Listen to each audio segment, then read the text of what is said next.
Crouse. Robert Downey Jr.'s entrance in the opening minute of Sherlock Holmes, he leaps off a buttress, effortlessly rolls down a set of stairs, stopping just in time for the camera to catch his close-up, suggests that this isn't your father's or your grandfather's or your mom's or anybody else's Sherlock Holmes. The ensuing kung fu battle and satanic ritual confirms it. Set in 1891, the story centers on Holmes, played by Robert Downey Jr., and Watson, played by Jude Law. He's a doctor, a war veteran, and the best friend, and they're getting to the bottom of a case involving the supernatural, an ex-flame, played by Rachel McAdams, the House of Lords, and deadly cult leader named Lord Blackwood, played by Mark Strong. It plays like Sherlock Holmes meets the Da Vinci Code. With Sherlock Holmes, director Guy Ritchie has created the darkest movie of the Christmas season.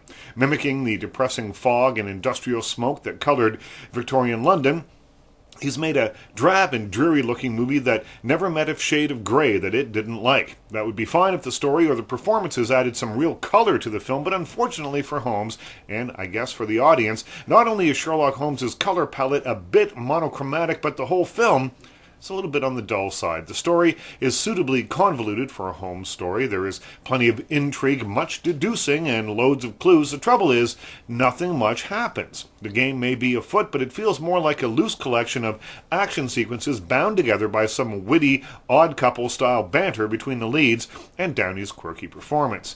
Downey plays Holmes like a cross between Robert Langdon and a Victorian street urchin. Apparently being brilliant means that you don't have to wash, or tuck your shirt in, or shave, or clean your fingernails. Downey throws out the image of the debonair Basil Rathbone Holmes in a deerstalker hat for something a bit more, maybe bohemian. In fact, it's closer to the description of the detective offered up in Conan Doyle's books and short stories.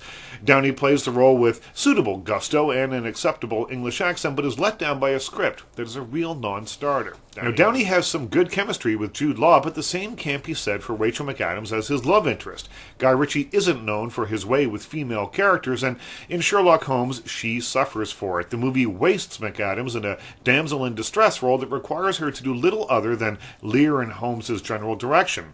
She's more a plot point than a character, and it's a shame to see McAdams wasted like that. She just gets lost in the uber maleness of it all. Sherlock Holmes gets the spirit of Holmes, but doesn't deliver the goods.